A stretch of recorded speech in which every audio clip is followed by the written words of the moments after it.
What's up, friends? Welcome into Rock Chalk Sports with Elijah Schmidt, our technical director, assisted by Trey Myers today, and Dan Courtwright. I am Sean Kellerman. Thanks for joining us. Another glorious day here in Lawrence. Another scorcher outside, but we're enjoying it.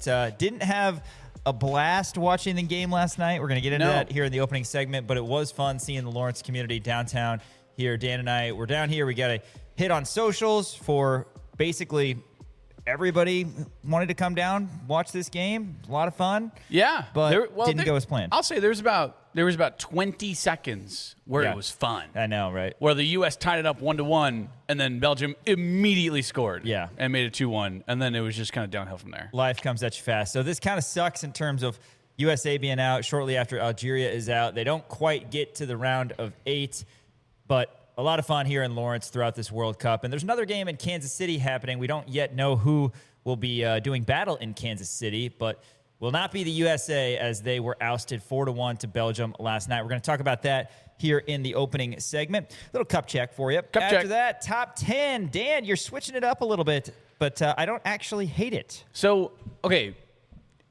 anybody who doesn't know, I think kind of understands, I don't know, maybe it's satirical a little bit. All the top 10s are usually kind of silly and funny, and I kind of poke fun at the big boy names to, try to, like, they're always doing these, top 10 NBA players right now, or top 10 things or whatever. So I try to poke fun, but I'm actually doing like a serious top 10 today.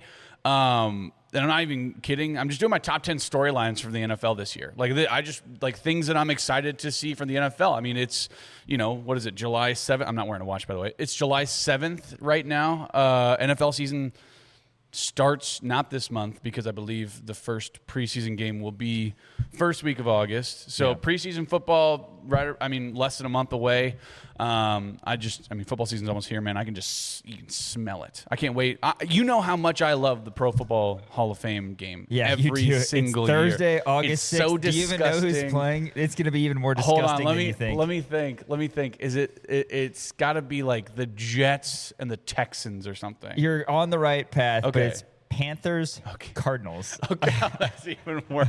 Terrible. Oh, terrible. no. But yeah, that's August 6th, and then August 13th will be preseason week Panthers 1. and Yeah, we just wanted to get some NFL chatter. Why is that? Oh, it's probably because Larry Fitzgerald and maybe Luke Kuechly or Greg Olsen. Because usually they'll have two guys they'll have two teams from the two of the guys who are going. Do you want me to look it up? I bet I'm right.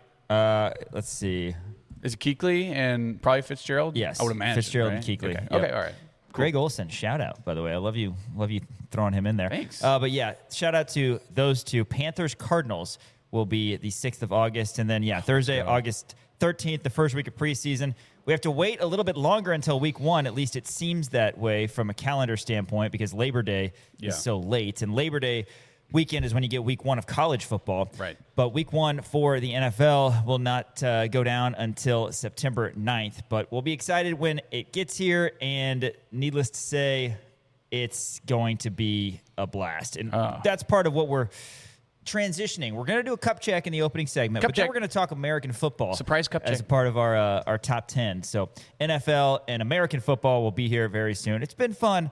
Watching international football these past few weeks. After that, all Big 12 teams were released. Dan, we're going to comment on that. No Jayhawks to speak of, which is a little bit disappointing. That's going to be my main gripe. You're just going to hear me complain the entire time, honestly. I'm just very upset. I mean, there should be at least one, right? You would think. But, whatever. Big 12 Media Days is going down right now in Frisco, Texas. We are not there. We are here. KU will take the stage tomorrow. We're actually going to Zoom tomorrow morning with Henry Greenstein, KUSports.com, LJWorld.com. He is at the Ford Center, Frisco, Texas, presented by Monster Energy. Yeah, so shout out to Monster Energy. To you, but man. Greeny's going to join us on Zoom since he is deep in the heart of Texas. Anytime anything is in Texas, I just say deep in the heart of Texas. Doesn't even matter if it's like Dallas. Right, right. Kansas, like I said, they will take the podium tomorrow, and we're going to try to provide you with as much content as we can from afar at the Kansas Nation, Twitter, TikTok, Instagram, Kansas Nation on Facebook. We'll have the best coverage that we can get you here from Lawrence as they will, I guess, officially open up the Big 12 football season. After that, we are going to go inside the crown with David Lesky. You seem surprised. But, no, David Lesky will join us on Zoom and talk about the Royals, who won yesterday 15-1. Salvador Perez couldn't quite get that triple that he needed for the cycle, but 5 hits for Tyler Tolbert. Where were you for the Tyler Tolbert legacy game? Tyler Tolbert raised his batting average from 243 to 323 in one game. It was ridiculous. Case of the Mondays it was for Josh Rojas, who went 0 for 5, including getting out against a position player while everybody else had at least one hit in that one. But yeah, it was Christopher Sanchez, who is going to be in the running to start the All-Star game for the National League for the Phillies against Noah Cameron. I don't think a lot of people would have expected 15-1 Royals to be the score of that game, but sure enough, that's what it was. That's baseball for you. Talking Kansas women's basketball non-conference schedule and a little NBA Summer League chatter after that before we close out the show with our KU football opponent outlook. Utah, the team that I'm probably going to be salty about, no pun intended, Salt Lake, for quite some time because Kansas, seriously, it's like reminiscent of when I was watching the Mexico-Canada soccer game 2 nights ago, and Mexico had possession and it seemed like was on the attack the entire half, and then Canada scored 2 goals, and all of a sudden they were up, and Mexico could never come back. The KU-Utah game last year, Kansas absolutely controlled that game. Completely. Yeah. And they needed to win that game against a top 25 team at home to reach bowl eligibility, which would have been, in an otherwise relatively disappointing season, something. It would have been something. But Jalen Daniels threw an interception every time he threw the ball, it seemed like, and it just killed KU despite the fact that they were 2 or 3 red zone interceptions? Dominating. And pick 6, and it was just brutal. So, yeah, I don't want to relive that game too much, but we are going to talk about Utah because I see what you did there. Because Kansas does face them for the 2nd consecutive year. This time it'll be out on the Salt Lake. So that's next in our KU football opponent outlook. All right, cup check time. Cup check. The USA falls to Belgium 4-1. Dan, Belgium scored in the 13th minute. USA would answer later in the half, but like you said, you could enjoy it for about 30 seconds. And, it was a great scene, celebration down here on Mass Street, but ever so briefly because Belgium would score again, and USA just didn't get good individual performances, and they just didn't play their best soccer the tournament. Yeah, I think, you wanted more out of Balogun, especially after all the controversy going on there, and he had a couple of nice looks at it. You really needed more out of Christian Pulisic. He did not look good at all, right? I mean, he got the ball stolen from him a bunch of times, right? And this was kind of the year that you needed it to happen, especially for Pulisic, because he's one of the best, maybe the best, U.S. soccer player that we've had in the last 40 years. And he's 27 years old. Next time that there's going to be a World Cup, he's going to be 31. I mean, that's getting up there in age. I mean, obviously you have the Messis and the Ronaldos of the world, but typically when you're 31 years old, you start to get a step slower and you start to think is this guy what he used to be, right? Pulisic was in his prime right now. This is the year that it needed to happen, and he just didn't really show up in the biggest moment, right? So you needed that to happen. Belgium got up early. U.S. scored, tied it up, and then literally 20 seconds later, Belgium scored again. And here's the thing. I don't know necessarily what this was, but they had their 3 best players on the bench until the second half. Now, there's a couple of different ways. Belgium did. Belgium had their 3 best players on the bench all the way until the second half. And the way that I was looking at this is, okay, Belgium is going to try to, run around and get everybody tired, and then they're going to put their 3 best guys in and then be really, really aggressive in the second half to try to, get the U.S. on their heels and take advantage of, the lack of stamina. Or number 2, it was kind of them being like, hey, we can beat you even without our best guys, which might have been a little jerky. But, because, last time that we played, it was 5-2. They absolutely killed the U.S. in that friendly back in March. So that could have been what it was, maybe. But again, Lukaku, we didn't even see him until, late. I mean, it was like the 60th minute whenever we saw Lukaku. Leonard Fournette, if you will. He looks just like Leonard Fournette. but like the back line was terrible. I mean, this is what I know U.S. men's soccer to be. Like, okay on the offensive side of the ball, a little bit aggressive, but just the worst defense imaginable, right? You have Tim Ream back there who's 40 years old and plays in the MLS. He was awful. I mean, Matt Freese had one of the biggest blunders that I've seen in a long, long time, where he hesitated on trying to clear it, kicked it right back to a Belgian guy, and then he just kicked it over his head for a goal. Yeah. I mean, that was ugly too, right? The entirety of this game, I mean, it just was not their night, and Belgium was just a better team. And I mean, that's just the simplest way to put it. Yeah, Freese saying after the game that the World Cup loss, quote, hurts more than any moment in my life, end quote. And, you know, we live with this every single year when we talk March Madness, because you get this beautiful bracket. And I don't have, as we've discussed, we were just talking about this sitting in these chairs on March, I don't have anything that is in my life that I think is more of a love-hate relationship than the NCAA tournament. I agree. I mean, we love it so much. Mm-hmm. The beautiful bracket, 64 teams, 68 teams. Now it's going to be 76 teams, which I know you're thrilled about. Hate it. It's just such a hard tournament. And it's not like the USA was favored going in to the World Cup by any stretch of the imagination. They still had a really good run. It's hard to win these tournaments. 48 teams. They got out of pool play, played fantastic in pool play. I mean, so much fun seeing them. They lost the last one, but that didn't matter against Turkey. They'd already won the group, whatever. Then they, again, performed well. The round of 32, couldn't quite get out of the round of 16. It's hard to win this single elimination bracket, and they are, as I just said with Freeze's quote, about as painful as anything is, because you go down and it's just you're left wondering what could have happened. But only one team, like we talk about in the NCAA tournament all the time, is going to be happy at the end. And some of the favorites are still in it, particularly with France and Spain. Cape Verde probably is pretty happy. And honestly, in a week or so, the USA players are going to look back, and they're going to regret not playing well last night against Belgium, but I think they'll look back fondly on their performance overall in the World Cup. Belgium's kind of had the USA's number. We know that they eliminated the USA back in 2014. They won 2-1. That was the Tim Howard game, if I'm not mistaken, when he had 16 saves or something ridiculous to set a record. And then the international friendly back in March, Belgium got the USA 5-2. It never really felt like the USA was in position to win this. And part of that is because, you get down in the 9th minute, and I'm going to butcher his name, but Charles de Ketelaere ends up with 2 goals, the 9th and the 33rd. Malik Tillman, really good player. He had some good moments throughout the World Cup. He scored in the 31st minute, but then de Ketelaere again in the 33rd.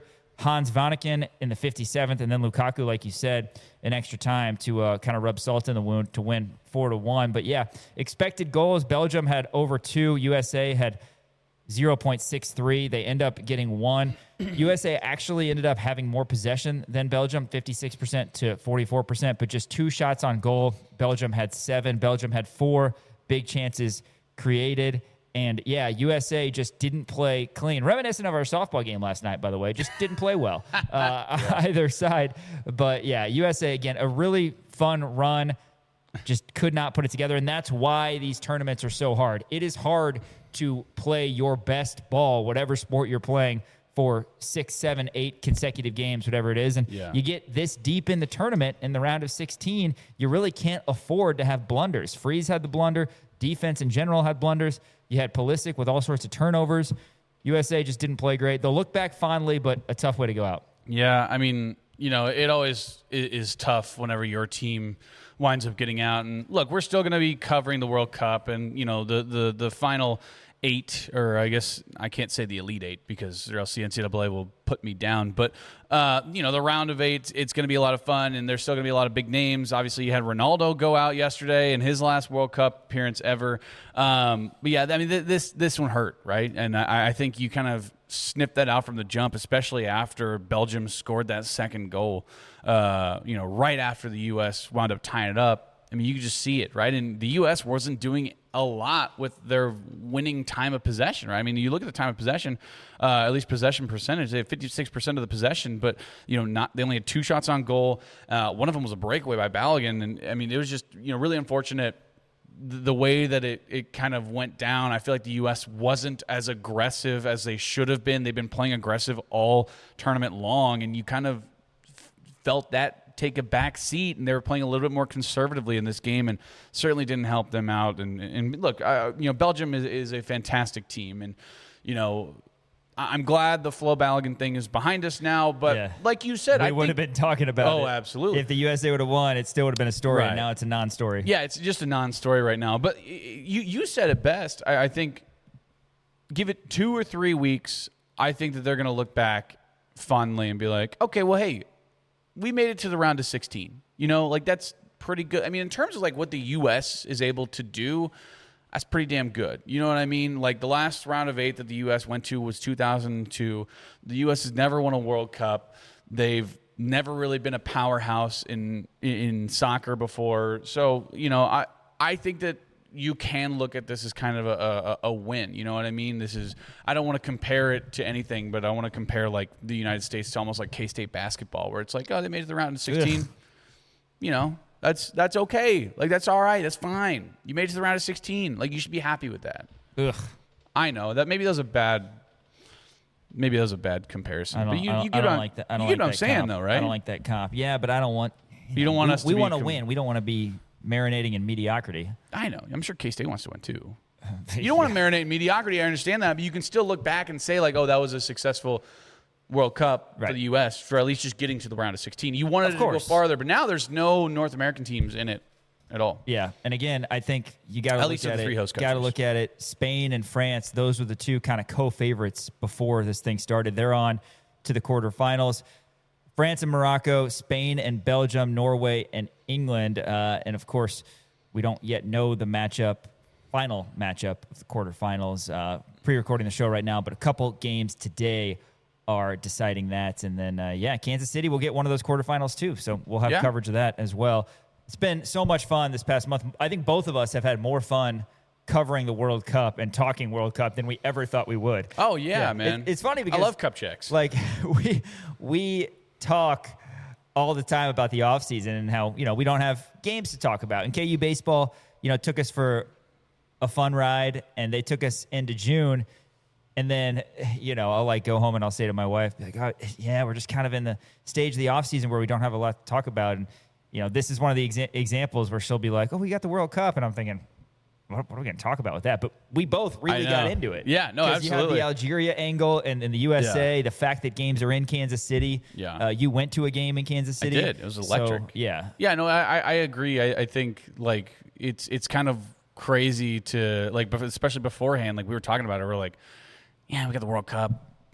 Sure. Yeah. But then, like, the World Cup got here, and we're like, yeah, the World Cup's here. Like, let's go. It's awesome. Hey, you're dressed for the offseason. You got the College World Series, and then you got the World Cup hat. So yeah, that's right. You're ready. Coffee on my shirt, by the way. That's the bridge to football season here. But no, going to continue talking World Cup. More cup checks for you. Don't think that we're done with cup checks. Oh. Cup checks are going to continue here on Rock Chalk Sports. Keep your eyes peeled. We'll give you a cup check. After this, though, we are going to do a Top 10 Tuesday, but we're actually going to talk about stuff. NFL. It's not just going to be you rambling about substance in a Top 10 stuff. Tuesday. Do want to shout out Miles Schneier and his team over at Crown Automotive. He is the Lawrence Citizen of the Year. Miles Schneier, also Zenith Winery up in Oregon. They've got great wine.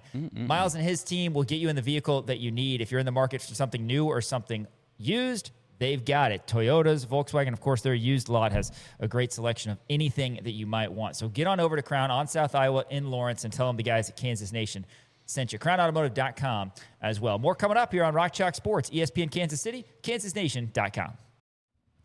Welcome back to Rock Chalk Sports as we are rolling you through some American football after our international football discussion opened the show with a cup check, and now it's time for some American football chat. I actually love it when you open up with a cup check. Special Top 10 Tuesday. Dan, why don't you tell everybody about Heinen Outdoor Power Equipment? They've got a great selection, mowers, side-by-sides. They've got anything that you might need for the winter, because that'll be here before we know it as well. Heinen Outdoor Power Equipment, partners of us here at Kansas Nation. Why don't you tell them about Heinen Outdoor? I'm pulling up the. They've got a great selection of mowers, side-by-sides, anything you might need for the winter months, because winter will be here before you know it. Check them out at HeinenOPE.com. They are partners of us here at Kansas Nation. All right, Top 10 Tuesday. Let's get into this. Storylines for the NFL season. There's a lot, and you and Trey Myers were talking before the show. You really could extend this to about 30. I think so. Storylines, but you have narrowed it down, whittled it down, if you will, to your top 10. I'm excited for this. Yeah. There's a lot of storylines I think that you can look at for this NFL season, and that's how I feel that the NFL always is. Again, we're doing a more serious one here, just because of the fact that very, very serious. We're very serious people. But usually the top 10s are silly and fun. But I'm just excited for the NFL season, man. I'm excited for all the storylines that are going to be coming about. And the NFL seems like they have the most storylines out of any of the major sports. You know what I mean? There's always just weird stuff going on, and the personalities of the guys and different stuff on and off the field or whatever. I'm doing my top 10 storylines in the NFL. I'll start off here with number 10. My number 10 storyline for the NFL this year is, will the AFC still be dominant? So I was talking about this with Trey off camera. It feels like for the last probably 5, maybe even like 8 years, I mean, you can go back to like Patrick Mahomes' rookie year. It feels like the AFC has always been had a more top-heavy crowd than the NFC, right? In the NFC, you can always look at it and you're like, oh yeah, there's one, maybe two guys who you can see being maybe two teams to be, NFL caliber or Super Bowl caliber teams. But with the AFC, it's always like the same crowd. It's always, the Chiefs, the Ravens, the Bills, right? The Bengals were good for a little bit, right? I mean, you go down that list and it's just the AFC has always felt, I mean, you can look at the Texans. AFC has always felt a little bit top heavy to me, and it's always a battle of two giants in the AFC Championship. Or in the NFC, you look at the NFC Championship every year and you're like, eh. Like, it's always kind of fun. But here's the thing. It's because everybody in the NFC East always goes 9-8. Well, yes, that's true. You have that issue, too. I know what you're saying. But you know what I mean? Like, there's always like, oh, yeah, well, it's probably going to be the 49ers or it's probably going to be the Packers. And it, sometimes is, right? But then, you have those random ones like last year with the Seahawks. And I'll get to that later. But I just don't know if the AFC is going to be as dominant this year, because I feel like the NFC, at least to this point, like you have the Rams, you have the Seahawks coming off of, a tremendous Super Bowl run. Like you have the NFC North, right, with, the Vikings just got Kyler Murray. Not going to say that they're Super Bowl contenders, but like the Vikings have a good core group of guys, like even like the Bears and the Packers. And it feels like the NFC is kind of gaining a little bit of ground on the AFC. And like the AFC, the Ravens went 8-9 last year, and the Bills went 12-5 last year, but they don't really have a great receiving core. And are the Bills going to be good this year? I mean, they've lost some guys too. Like I don't know. I feel like the AFC is kind of losing a little bit of its luster. I know you've got some Patriots stuff a little bit later on this list, but Patriots going 14-3. I don't understand how that happened still. Yeah. And not only did they go 14-3, but then they went to the Super Bowl. Right. I don't think that they have good enough players for that to happen again. I could be wrong, and we'll talk more on them a little bit later. But yeah, to your point, the Bills, the Ravens had a disappointing year, 8-9. The Bills seemingly go 12-5 every year. The Bengals went 6-11. That's a team that I'm really curious if they're going to put it together, because they've had so much drama, off-field drama with, the T. Higgins, and you got the defensive end, what's his name? Trey Hendrickson, which actually just went to the Ravens. Yeah. So just so much drama with contracts and then the inability to stay healthy. So are they able, they've got the talent, are they able to put together a full season, and is Joe Burrow able to get back to the Super Bowl? Well, that's the storyline with them. Like, their offense has been so good, but their defense is just terrible. And then obviously they lose and that's Trey been Hendrickson, a thing for years now. So that's not a good thing for the defense. I don't know. I think we'll see if it gets more evened out. Jags won't go 13-4. Trevor Lawrence is a fraud. But Broncos 14-3, of course, was definitely a storyline as well. But you look in the NFC. I mean, Panthers, Bucks, and Falcons all went 8-9. The Panthers went via the tiebreak. Right. They win Yeah. in the NFC South. So, yeah, Seahawks did win the Super Bowl. I'll bring that up. But, yeah, we'll see if anybody else kind of rises to the top of the NFC. Yeah, we'll certainly see. I think this Super Bowl is just a weird one. It really was. Number 9 on my top 10 storylines for the NFL this year, how heavy is the tanking going to be? Because you have two of the best quarterback prospects we've seen in a while, plus one of them's last name is Manning. Now, I know Arch Manning hasn't been a record-breaking college quarterback by any stretch of the imagination, but he's still a really damn good quarterback, and he still has NFL potential, right? You also have Dante Moore out in Oregon, who is so good, and I think he's like a true pro. Like, to me, he's like, if I'm an NFL team and needs a quarterback, like, I'm taking him 1-1 overall as opposed to Arch Manning. I'm looking past the name bias, and I think Dante Moore has the goods. You also have C.J. Carr from Notre Dame, who a lot of people are really high on. And you have probably the best wide receiver prospect that we've seen in a long, long time in Jeremiah Smith, right? So how big is the tanking going to be? Because, tanking, I think, ruins the NFL and it makes it no fun. But at the same time, it's like, well, I really want Jeremiah Smith. Or I really want Dante Moore. Like, I'm curious to see how that all is going to kind of shake out, especially with the Jets. Like, if they really want Dante Moore, DJ Moore, wide receiver. But if they really want Dante Moore, I mean, there's just a number of different. I mean, even like the Steelers, right? I mean, they could wind up tanking. But again, I don't know. And I have Aaron Rodgers in here later as well. But there's a lot of teams who could just try to tank because this is going to be a really heavy draft class. And that's probably true most seasons. But, yeah, I think particularly for the top, 3 picks you can hone in on with Manning and Moore and Smith. Yeah. Those are probably the 3 guys who are going to be taken top 3. So, yeah, for sure. I don't think you necessarily have to convince the Browns or Jets that they need to tank. I think they're already kind of permanently in tank mode. But, yeah, they're going to be looking for franchise quarterbacks. I mean, the Dolphins are going to be absolutely dreadful. Mean? The Browns have 5 franchise quarterbacks. That's right. Well, the Jets made a ridiculous mistake by letting Justin Fields go. I mean, they had a guy and then haven't honed in on him. I don't get it, but yeah, they have Geno Smith. The Dolphins, terrible, absolutely awful. They've got nothing, so they're going to want a quarterback. They're going to want one of those 2 quarterbacks, and the Jets are going to want one of those quarterbacks. Who's the Dolphins going to? It's Malik Willis. That's right. He's going to be their starter, which he showed promise last year. I mean, bless his heart. Yeah, bless his heart. Classic thing you say when a guy sucks. Bless his heart. Yeah, good kid. Sure. Good kid. Bless his heart. Some mock drafts out there have Jeremiah Smith going to the Cardinals. That'd be kind of fun with Marvin Harrison and Jeremiah Smith. Oh yeah, but then their quarterback would be Carson Beck. Yeah, there is. So it's that like, well, who's going to get on the ball? You know what I mean? The law firm of Jeremiah Love. Oh, that's right. Mm-hmm. Yeah, they just drafted Jeremiah Love, and their starting quarterback this year is probably going to be Jacoby Brissett. Like I can imagine Carson Beck's going to beat him out, but still, that's not what you want. Maybe the Cardinals are give me a little bit of a sleep. Who knows? Number 8 on my top 10 storylines for the NFL this year. How do the Patriots bounce back from this, the weirdest offseason ever? I mean, you have the A.J. Brown going there and being linked, obviously.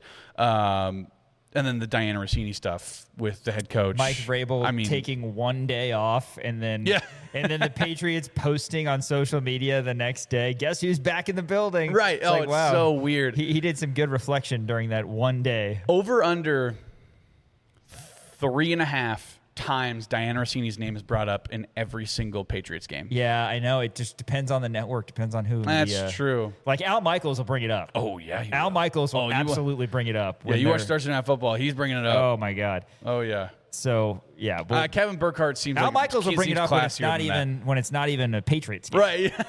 I mean, yeah, he don't go and bring that up. It'd be like an NFC West game. It'd be like, Diana Rossini, whatever. What's she doing these days? I think she is on sabbatical. I would say that's fair. But also, the Patriots, and we've talked about this. Former sports journalist. That's crazy. We talked about this with Shreyas, right after the Patriots lost the Super Bowl.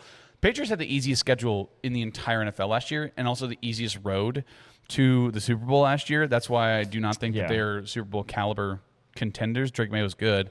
But then that's completely switched now. Then they have the hardest schedule in the NFL right now. So, I mean, how do they bounce back? Are they even going to be, in talks of NFL playoffs with A, the hardest schedule, B, you have the most drama queen of all drama queens in your wide receiver room in A.J. Brown. And then C, you have the largest distraction in the last 5 years going on right now with Mike Vrabel and Diana Rossini. Like, it's just, there's so much. Yeah. I'm still a Drake May guy, so I still think the Patriots would be a good team, but they don't tell seem Haney to or me, Shreyas that. No, they seem to me like a 10-7, maybe 11-6 type team with the addition of A.J. Brown. Because, yeah, that is a good addition. I agree. But, yeah, they kind of had the Red Sea parted for them there, both in the regular season and the playoffs. They still won the games. I'll give them credit for that. True. Yes, but they still won. I don't think they're a 14-3 Super Bowl type team this year. No chance. Number 7 on my top 10 NFL storylines for this upcoming year. Who's going to be this year's Cinderella? If you remember last year, the Panthers just kept winning games, and they won 8. They lost 9. Well, I understand, but still, it's the Panthers. Toward so the end, you expect them. I mean, like, I was completely out on Bryce Young. I was like, okay, well, the Panthers are just going to tank, and they're just going to be terrible. And then, like, all of a sudden, they were just kind of good. Like, Ted McMillan was good last year too, and they had a pretty solid defense, and they wound up making the playoffs. But still, like, I feel like the Panthers were kind of that Cinderella. I mean, like, I have 4 teams listed here. I have Panthers again, which it's kind of weird to say that when they were a playoff team last year, but I still think they could potentially be a Cinderella. Also have the Colts. I think Daniel Jones maybe takes another step up. Shout out to Indiana Jones. The Bears, who I think, like, the reason I say Cinderella there is because I can see them, like, their ceiling being like 14 games won this year. Because I think they'll be really last good. Year. Yeah. I mean, imagine if they had Justin Fields. I mean, they would just. Oh, my God. Absolutely. Can you imagine Justin Fields in a Bears uniform? I can picture him in a Bears jersey. Yeah. Close your eyes. He's scoring a touchdown right now. Yep. I can picture that. And then I wrote down the Raiders. I'm just excited to see what Fernando Mendoza can do. Even though I hate the Raiders, like, it still might be fun. I don't know. Usually, who do you think is going to be the Cinderella this year? My money is probably on the Panthers. I think the Panthers are going to go over 12. I think. I mean, they could go 12-5 this year. That's not crazy. Not the Browns and not the Jets. Okay. I'll start there. In terms of Cinderellas, yeah, there just are a good amount of teams with so many roster issues. I like the Giants though. Ooh, the Giants is fun. I like the Giants. Fun pick. That would be my selection. Yeah, you got a young quarterback, got a young running back. You should have Neighbors back. He's going to be ready week 1, right? He'll be good. So I mean, there's a Odell damn Beckham good offense re-signed right there. But John Harbaugh's their head coach right now. Is back to the Giants the last place that Odell Beckham goes to before coming to Kansas City? Probably. Because he's a guy the Chiefs will sign when he's right after his 37th birthday. Yeah. They will bring Odell Beckham Jr. I don't want the Chiefs to become where wide receivers go to die, because that's what the Ravens have always been. They've always had that. But we're right there with them now. Yeah, I know, and it's just I do not. It's like you come to the Chiefs and you're 5 years older than you were at your last. Spot. I have a DeAndre Hopkins Chiefs jersey, and I'll wear it on the show sometime. You know what? You talked me into it. I think the Giants. Jackson Dart's good.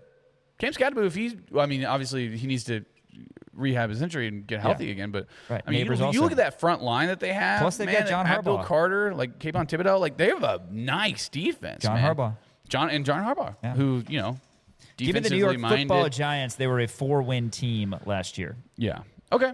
I'll buy into that. I think that's going to be I think the Raiders maybe, but the Raiders to me is kind of like, it's kind of like the Browns in terms of, if I see you wearing a Raiders uniform, you just became worse. Yeah. Like, if you're wearing a Browns jersey, you're a worse player than if you're wearing any other jersey. Like, there's 3 teams. I think the Raiders, Browns, and Jets are like that. Like, you're just bad. Yeah. If you're wearing Saints are probably going to be bad too this year. Yeah. Tyler Shuck. The Saints are just not fun to watch, except Devin Neal.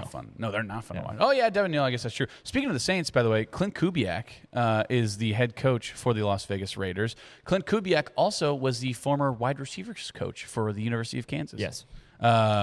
He was that coach when I got recruited here.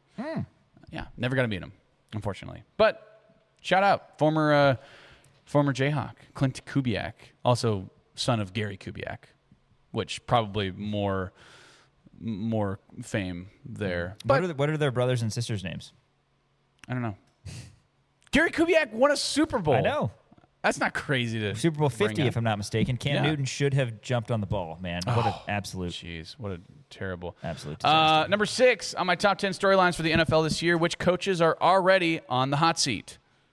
Aaron Glenn. Todd Bowles, maybe, if the Buccaneers do not make the playoffs. I think that's not crazy to say. The Buccaneers are kind of like the NFC's Steelers. Like they're going to go 8-9 or 9-8. Yeah. They'll be right there. This is just an incredibly mid team. Like they'll never cover at home against the Panthers, but they'll always cover at the Eagles. Or something. It is. Yeah. That's actually that is fair. That's good. I don't know. Let me write that down. I'll use that in my betting.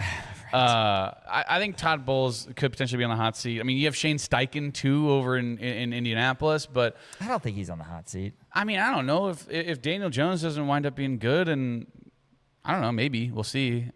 I mean, they did just sign Alec Pierce to be the highest. Right. Yeah, highest and then paid Wan'Dale Robinson said, "Hold my beer." You know who was crazy. disappointing last year? Really disappointing. The Lions. 9-8. Yeah, that's true. But they're not going to fire. Dan Campbell's not on the hot seat or But anything, Zach Taylor what a for the disappointing Bengals year.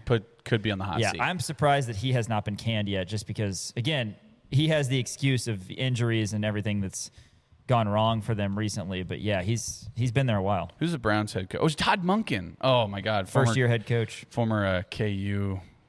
Oh, geez. Target.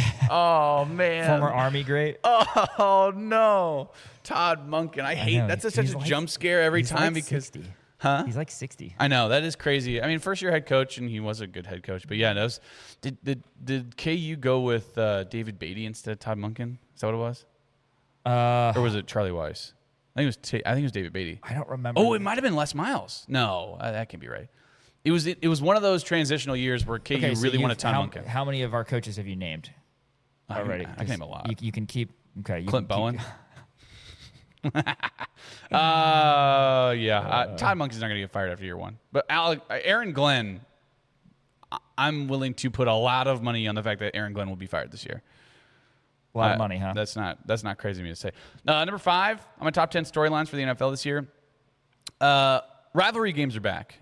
I just think this is fun. Like all the classic NFL rivalries that you see, and I have a couple of them written down, like Packers-Bears. That's going to be fun. Both of those teams are going to be really good this year, right? Ravens-Steelers. I think both of those teams could be pretty good this year, or at least evenly matched. And I think that's always it's always fun when both those teams are good. Cowboys-Eagles. I think Cowboys are going to be good. You also have Rams-49ers. I mean, that's going to be fun. You know what I mean? Now you have like Chiefs-Raiders, which that's just going to be a blundering. But also like Chiefs-Broncos even. I mean, Broncos won the AFC West last year. I mean, that's going to be fun. Chiefs-Broncos will be great. Rivalries are back, baby. I just love it so much. Packers-Bears is a really good one because of the little head coach. Yeah. The post-game handshakes, whatever they've got. Ben Johnson and Matt LaFleur. Yeah, so fun. I love it, man. It's like 12-year-old girls getting into arguments. Oh, it's great. It's so much fun. I love it. I love the fact that rivalries are back, man. I mean, even look at like what's another one? Like Jags-Texans. Are they rivals? I don't think so. They gotta be. Yeah, are they rivals? No. Look at that. What about Jags-Titans? What about Texans-Titans? Okay, well, sure. I just feel like, AFC South. I mean, I think they all just don't like each other. Texans-Titans is always the game that is on when the Chiefs are on bye. Yeah, I know. Like that's the game CBS gives you. It's like, I don't want to watch this. Yeah. The Houston Oilers Bowl. That's when you take your kids to the zoo and feel like dad of the year. Oh, yeah. Hey, number 4, my top 10 storylines for this NFL season. Was the Seahawks Super Bowl a fluke? I've been hot on this scent for a while. I think it was. Like, and granted, they don't have Kenneth Walker anymore. Sure. They do have Jackson Smith-Njigba. Really good wide receiver. Their defense was phenomenal. I just do not think Sam Darnold is elite. And I know that's been the thing that, like, Joe Flacco hung his hat on for a long time, was the fact that he won a Super Bowl. That's why everybody said Joe Flacco was elite. I don't think – I think it was a fluke. I think it was just a weird, like, all of the planets aligned perfectly, and they were playing the best football out of anybody, and it just happened. Like, it just they kind of, like, lucked into getting a Super – they won the games, right? Right. They won all those games, and they were really good, and they were the 1 seed in the NFC. Like, I get that. I would be shocked if they, I don't know. I would just be shocked if they even win one playoff game this year. Yeah, they're not going to win the Super Bowl again. I mean, that No. we can say comfortably. They don't have Kenneth Walker.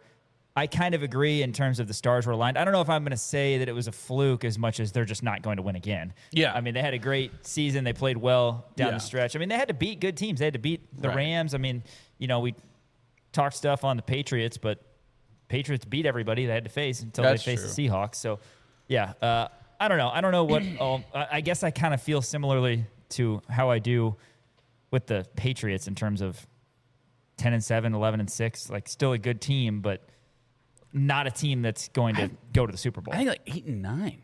Ah, That's what I think. I think the Seahawks are going to go 8 and 9 this year. I do not believe it. I don't believe it. Usually, like the Chiefs' first Super Bowl, you could be like, okay, the bones are there. You know what I mean? Like they good head coach, and Mike McDonald's a really good head coach. You know what I mean? But Yeah. Good head coach with Andy Reid, like Patrick Mahomes, good young talent. Like they had Tyreek Hill, they had Travis Kelce, like they had all these good young talented players that you just were like, okay, I can see a dynasty like informing. I can't see that with the Seahawks. I just cannot see it. I don't know. To me, I think it was just a fluke. I think it was a one-off weird thing, and they're never going to make it back to the Super Bowl for the next, 20 years, if that.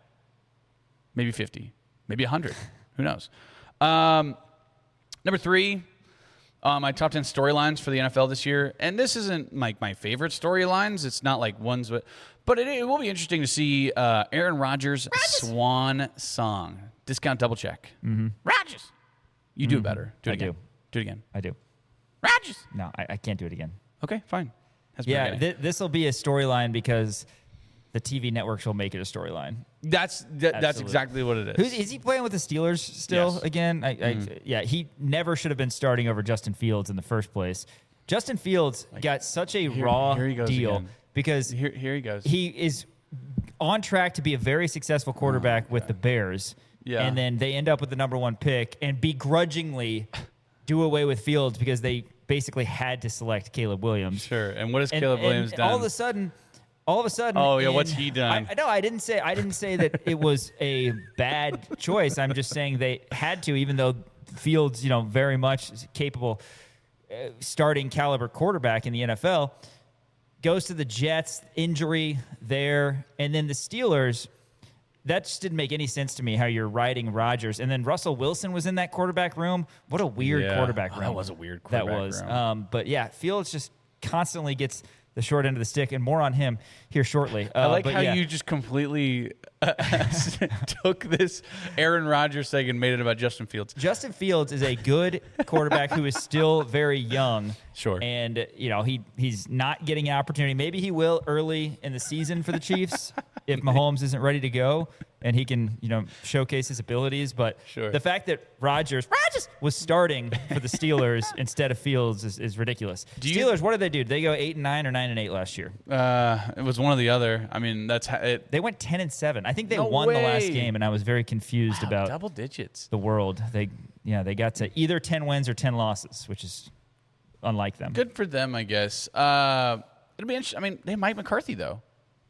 I mean, the head coach is Mike McCarthy, and I don't know. I feel like Mike McCarthy is a good head coach. By the way, very funny that Mike McCarthy and Aaron Rodgers just teaming back up again. It is. Because they won a Super Bowl together back is. in Green Bay. It's very weird that Mike Tomlin is not the head coach of the Steelers. I know. That's very right? weird. I know. Like, I don't like that's- living in a world where Mike Tomlin's not the head Yeah, coach of the Steelers. it's What's he up strange. to now? I mean, he's just like retired. If I had to guess, he is a analyst. Yeah. for Consultant. Oh, wow, I didn't even consider this. He's actually an American former professional football coach. Okay. So he's golfing. That's what that means. But it'll be interesting to see how Aaron Rodgers kind of handles this last year. God, I hope he doesn't do the Coach K thing or the D Wade, Derek Jeter type like retirement tour where they bring out a rocking chair. Nobody wants to honor him.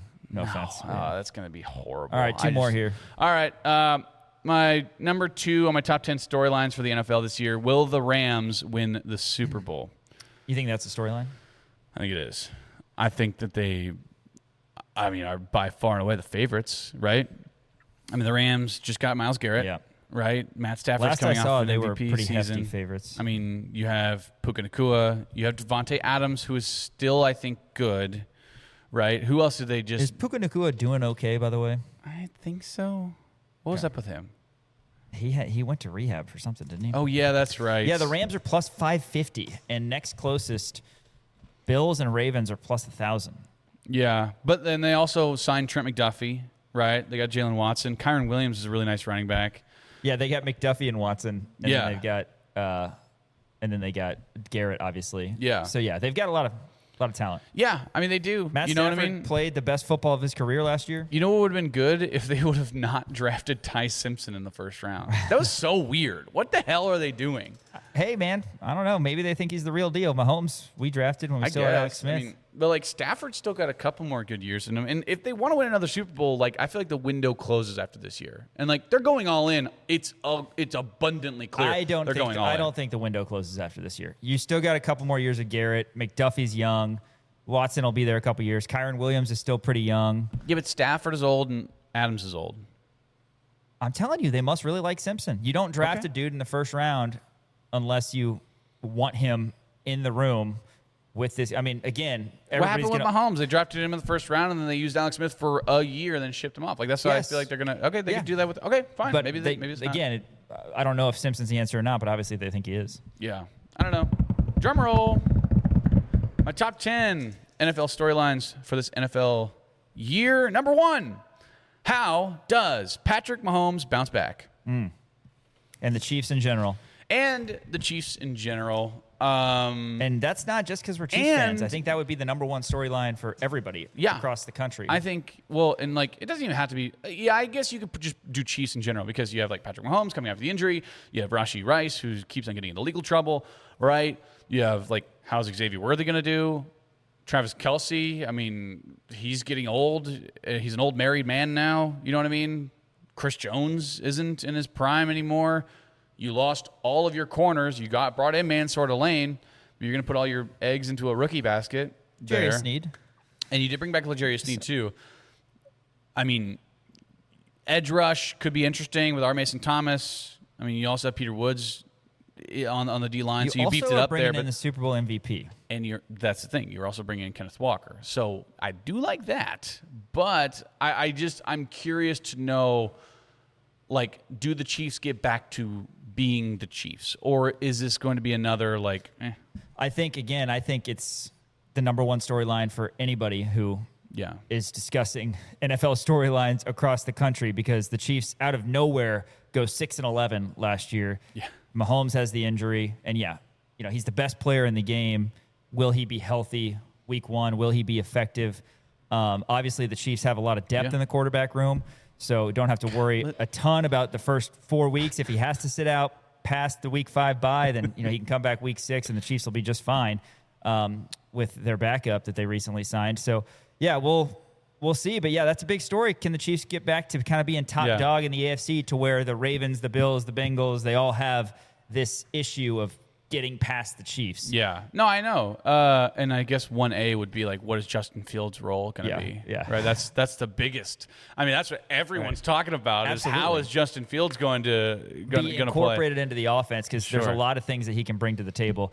You don't sign a guy as your backup quarterback just to be your backup quarterback when he has the talent level of a Justin Fields. So I'm excited to see that. Quarterback controversy, I don't know that I'll go that far, but we kind of have to wait and see. Top 10 NFL storylines. NFL is going to be here soon. August 6th, Panthers-Cardinals, the Hall of Fame game. Shout out to Luke Kuechly. Shout out to Larry Fitzgerald. After this, talking all Big 12 teams. Big 12 football media day is going down right now. We are here. They are in Frisco, Texas. Kansas football will be at the podium tomorrow. We'll talk about those all Big 12 teams after this. ESPN Kansas City, kansasnation.com. Hey, I want to tell you about our friends over at Meritrust. You know the feeling. The Fieldhouse gets loud, the chant starts low, and the Jayhawks bring the energy at Allen Fieldhouse. That's Lawrence. Meritrust Credit Union thinks your money deserves that same feeling. A team in your corner that's pulling for you, win or lose, season after season. Financial well-being isn't just something that they offer. It's why they exist. First car, first home, first business, whatever's next in your money story, they are right around the corner at 6th and Wakarusa in West Lawrence. Real people making real decisions locally. Meritrust Credit Union, the official financial well-being partner of Kansas Athletics. Stop by the branch or visit meritrust.org, federally insured by the NCUA. All Big 12 teams were released. Dan, and did you want to bring up your Monster Energy nugget as well? Yes, I would love to. I know you were a big fan of this coming out, as Monster Energy, who is currently presenting Big 12 Media Days, which is happening right now in Frisco, Texas. They are not going away anytime soon in terms of Big 12 football. Yeah, so Brett Yormark announced today at Big 12 Media Day, Monster Energy involving a co-branded Big 12 Monster patches that will appear on all league football, men's and women's basketball jerseys. Multi-year licensing deal, which also includes the co-branded logo appearing on each Big 12 football field and basketball court, is worth around $20 million annually. It makes Monster the conference's entitlement partner, as the aforementioned sports for football, men's basketball, and women's basketball. Interesting stuff going on. I mean, it's not the All-State 12 or whatever, but still it is kind of a cool thing. And look, Brett Yormark has done a really good job. I mean, he's running the Big 12 like a business. You know what I mean? Like in a world where there's two clear, above the rest, he's making the Big 12. He's doing everything he can to keep them afloat and make it a 3-horse race. Absolutely. Right now. Yeah, no, he's been fantastic since he's gotten in. And yeah, money talks. There's two things in this world, and one of them is money. Big 12 football preseason accolades were out. It feels weird calling them accolades when you don't get anything for being recognized in the preseason. It's funny, though, because the preseason poll for, standings, predictions for where teams are going to go, that went away 2 years ago when everybody was so terribly off by putting teams like Arizona State at the bottom, and they ended up going to the Big 12 championship game. So there's no preseason poll for the Big 12, but there is a preseason all Big 12 team. We'll talk more about this as the week goes on, of course, and as Media Day goes on down there in Texas, and we'll hopefully hear from some of the guys, not just from KU, but from some other teams as well. Noah Fafita, the preseason all Big 12 quarterback. I'm a believer. Not a huge surprise, I guess. Sam Levitt, of course, transfers from Arizona State to LSU. But, yeah, no Jayhawks on this list. Yeah, a little shocking, I guess. I mean, looking at it in terms of, like, the, I guess skill position players, there's a lot of guys who are transferring in from lower levels for Kansas, like Nick McMillan coming over from Buffalo. You have Najee Cox coming over from Middle Tennessee. Like, I understand that, right? When you have Omarion Miller at Arizona State, Amari Thomas at Houston, you have Wyatt Young over at Oklahoma State. Like, I do get that in terms of, like, what you're going to get out of those guys, but also you don't know what you're going to get out of Nick McMillan. So, again, this is all preseason stuff. Like, there's plenty of I guess, opportunity for these guys to prove it, right? So in terms of the offense, sure, I'll buy that. It's a little interesting to me that maybe Calvin Clements isn't there. I know Calvin Clements had a couple of really not great games over this past year, but still, I mean, you look at the offensive line, you still like that a little bit. And then on the defense, that's where I think it's a lot more interesting, because you have two Texas Tech linebackers who are on the all Big 12 team, right? You have Ben Roberts and Austin Romaine. Austin Romaine obviously transferred over from K-State. Trey Lathan should be there. It's unbelievable. Yeah, Trey Lathan's not on there. You know who else isn't on there? Leroy Harris. Somebody who should be on there. The two running backs on the list, Cam Cook from West Virginia, L.J. Martin from BYU. Will Dylan Edwards work his way into a all Big 12 type conversation as the actual season gets going? The three wide receivers, for what it's worth, Omarion Miller, Arizona State by way of Colorado, Amari Thomas from Houston, and Wyatt Young from Oklahoma State. But, no Jayhawks on the list. If we have time as the week rolls on, we'll give you the full list. But, again, we're looking forward to hearing from those guys down at Media Day in Texas. After this, we are going inside the Crown with David Lesky via Zoom. And stick around. We've got a full show. If you've been listening on ESPN Kansas City, then check out the full show, which is going to be on YouTube. We're going to close out ESPN Kansas City and be back with you for a full show tomorrow, 4 to 6. But if you're watching on KansasNation.com, stay tuned, because we've got another hour here on Rock Chalk Sports. Welcome back to Rock Chalk Sports here on KansasNation.com. Thanks to everybody who's watching live on Facebook, live on YouTube as well. Jayhawk fans, show up, pack the field house, and wave the wheat. When it comes to money, Meritrust brings that same energy. That's because financial well-being isn't just something they offer, it's what they do. Real people, local decisions, a team that actually knows your name. When you're ready to improve your financial game plan, they're ready. Meritrust Credit Union is the official financial well-being partner of Kansas Athletics. Visit meritrust.org to learn more. Federally insured by the NCUA. All right, we're going to go to Zoom now and bring on David Lesky. He's our Royals insider from Inside the Crown. Give him a subscription at insidethecrown.substack.com. David, thanks for coming on again. Where were you for the Tyler Tolbert 9 total bases, 5 hits? What a performance. Raises batting average 80 points day. That happened yesterday. I don't think a lot of people expected Cameron versus Sanchez to be a final score of 15-1 Royals. But hey, in a season where there haven't been a lot of fun days, that was one yesterday. Well, I think most people expected 15-1. Right. Let's be clear. Maybe the other way around. Where was I? Not funny story. Interesting story. My mom was diagnosed with breast cancer back in August. She had a mastectomy in early April, and then yesterday had her second procedure. Hopefully final. I think it's final. She's doing great, by the way. Good. Great to hear. I'm sorry to hear about that. Surgical. Oh, yeah, thank you. She's doing great though. Really, truly great. So I sat in a surgical center with my phone propped up, watching the game on the screen humanly possible, because her surgery actually got moved up to. It was supposed to be like 2:30, I want to say. It got moved up to about 1, and so it's like, all right, well, and the funny thing is, she's a huge fan. When she came out, I was like, the Royals won 15-1. She was, are you kidding me? The game I didn't watch. Right. So anyway, that's where I was. Yeah. No, it was a blast. Everybody except Josh Rojas had a great time. He was 0 for 5. Everybody else got a hit. And, Rex Hudler had that hilarious thing that he said when Salvi needed a triple, basically asking the outfielder to just fall down and have the ball run away. If Salvi hit one to the outfield, maybe he could get it. But, good things from some of the backups that we don't get to see very often. Tolbert, Nick Lofton had a great game, and it wasn't just Bobby and Caglione, even though those guys had a pair of hits as well. And Cameron grinded through, it looked like it was going to be ugly. He was at 50-something pitches in the second inning, but he grinded through 5. Yeah, I mean, Noah Cameron did not look good. But can you argue with 1 run over 5? No. 11 base runners, you're not going to give up 1 run with 11 base runners. It was in today's newsletter, some of the stuff that, like, from the Phillies end, it was crazy. This was the second time in their history that they've had 17 base runners and scored 0 or 1 runs in a 9-inning game. They've done it 10 other times in extra inning games, but I feel like that's a little different. Yeah, and the other time they did it, they lost to the Boston Bees. If you're wondering how long ago that was, so pretty crazy. Noah Cameron was not great, but he got it through 5, and good for him. And look, I mean, there were runners all day, right? Like Steven Cruz walked a guy and gave up a hit, but struck out 2 because he's been doing that. Beck Way, I think the bases were loaded for Beck Way. Or maybe he got a double play. I can't remember. I think he got a double play. So he gave up 3 base runners, but 2 of them were erased, or one of them was erased. And Quas gave up a hit too in his 2 innings. So it wasn't the cleanest pitch game, but 1 run is 1 run, and when you score 15, you could have done worse than that. So yeah, it was overall a great game. I'm looking right now. Everybody but Rojas scored a run.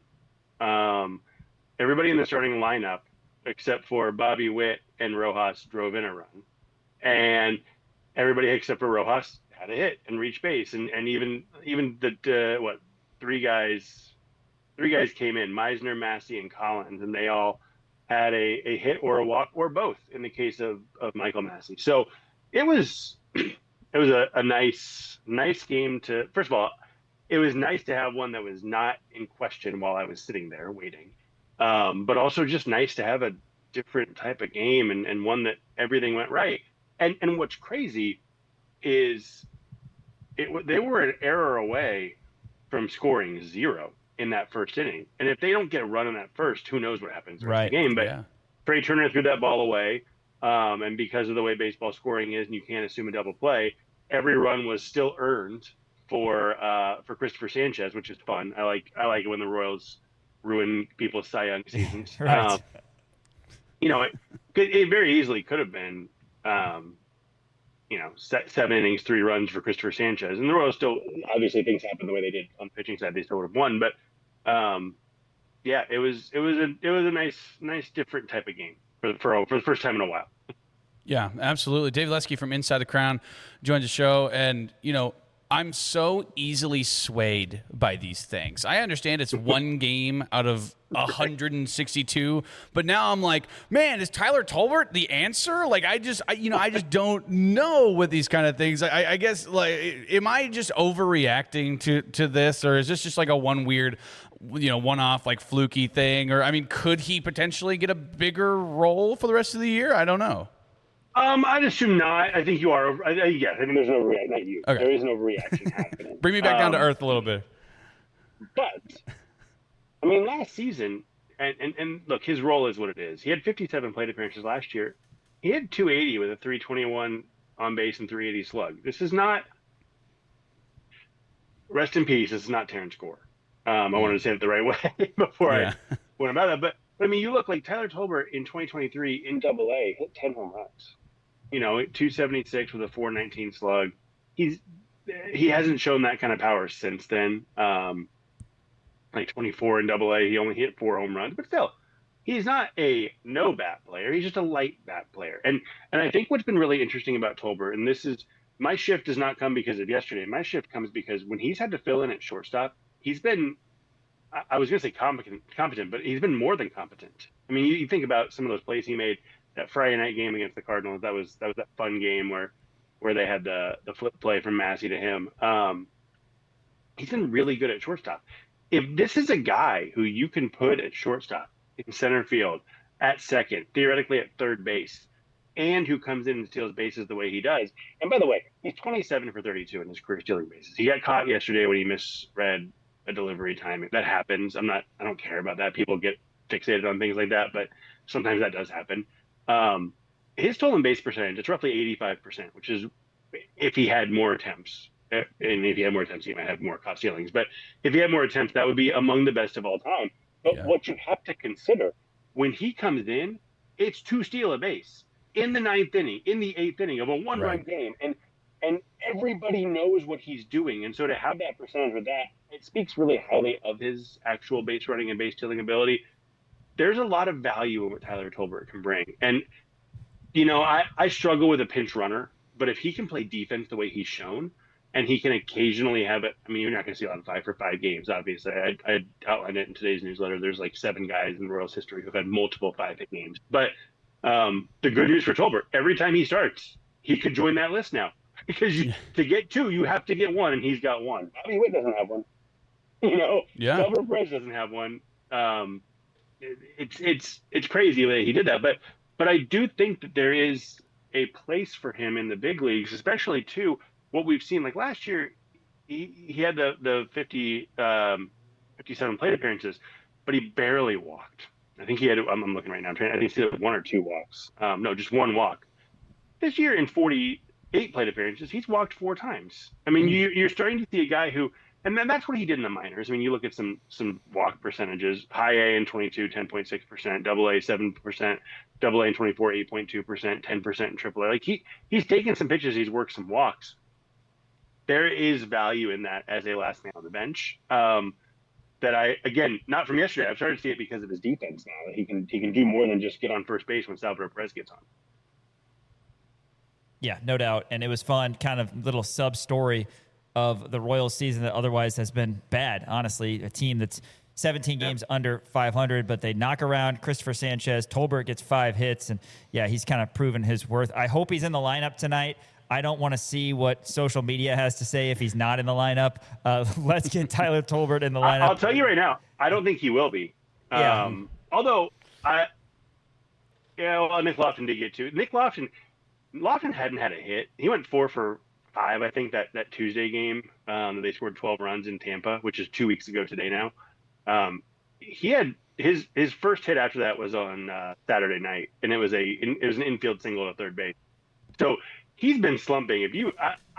I know he had a couple of hits yesterday, but if you wanted to give Nick Lofton a day off, I think Tolbert would be a perfectly acceptable choice to play instead. For sure. Well, Matt Quatrero hasn't exactly been, beloved on social media. So we'll see what happens with the lineup, and we'll see what people have to say about that. We got 6 more games before the Home Run Derby All-Star break. I want to ask you about the All-Stars, and then I'll ask you kind of about the second half. But Bobby Witt Jr., he's the starting shortstop for the American League. Much deserved. He's up to 292 now. We know what he does on the base paths. He's got a dozen homers after that long stretch without one to start the season. And then Michael Wacha, choice of MLB, also going to the All-Star game. Your thoughts on those two guys? Wacha went a long time, but this is his second All-Star game. It's just been a while. Yeah, that's crazy. 11 years between All-Star games is it's an accomplishment to make it. I mean, truly, it's and it speaks to the consistency. I think he probably. I actually don't remember when. I think he had a much better second half in 2024, and so maybe he didn't quite deserve it in 24, but he probably could have made it that year. But nice to see him recognized for the innings he's thrown, with the consistency he's had, and he started off great. The first 4 starts were incredible. I don't, up and down since then, but and that's what happens when you're not a big strikeout guy. You're going to have games that you struggle. You're going to have games where you give up a home run here and there. But that was really nice to see him get that nod. And yeah, Witt obviously 100% deserves it. I'm curious, and I haven't seen it. Has Shea Langoliers played? Because he left the game. When did they announce it? Saturday, right? Saturday was the All-Star announcement. He left their game on Saturday with an injury. He hasn't played since. If he doesn't play, and he's the starting catcher, so Dylan Dingler, I believe, would take over in that spot. I can't remember who was second in the voting or who was closest in the voting. But if he doesn't play, I think it might open it up for Carter Jensen. Wow. I'm looking at American League catchers with at least 150 plate appearances right now, and Jensen. He's behind Brandon Valenzuela, who I don't think is a real option from the Blue Jays, in weighted runs created plus. He's behind Samuel Basayo, who maybe he's the guy, but do they take 2 Orioles catchers? I mean, I think there's some optics with that. Maybe they don't. I could see Carter Jensen getting the nod. I mean, Jensen is 4th among catchers in home runs. He is 3rd in runs scored. He's 2nd in RBIs. He's, like I said, 6th in weighted runs created plus. In Fangraphs wins above replacement, he's 5th. I mean, there's a pretty strong argument that Carter Jensen could end up in the All-Star game here in the next few days if Langoliers can't go.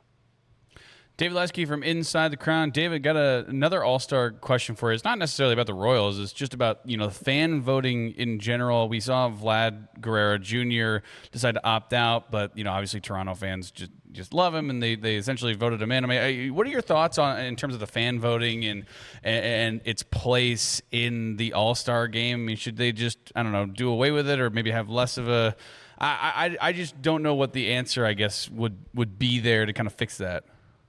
Well, I think, when the All-Star game meant something, when it actually determined home field advantage, I thought it was the dumbest thing in the world, because how do you let random people select the players who will be representing the league that could alter the outcome of the history of baseball? Right. Like, truly, having home field advantage can absolutely change things. And, what world is, it's a different world if the Royals, it's a bad example because they had home field advantage, but if the Royals are 2014 and 2015 champs, they go back to back. Again, bad example because they did have the home field, but if it does change things, I thought that was stupid. The All-Star game doesn't have any meaning in terms of overall. I mean, I think it's still the most meaningful All-Star game in sports. Yeah.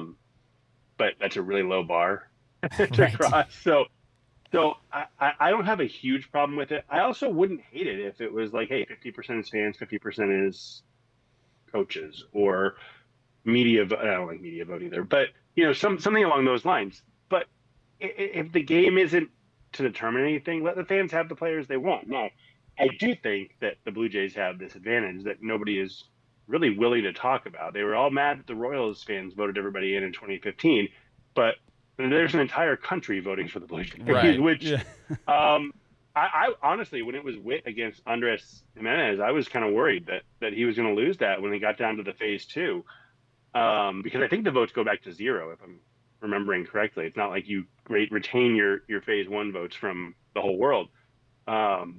Thankfully, Witt got it this year, and it wasn't a Jack Wilson situation. But I don't have a huge problem with it because it doesn't mean anything, and it's a game for the fans.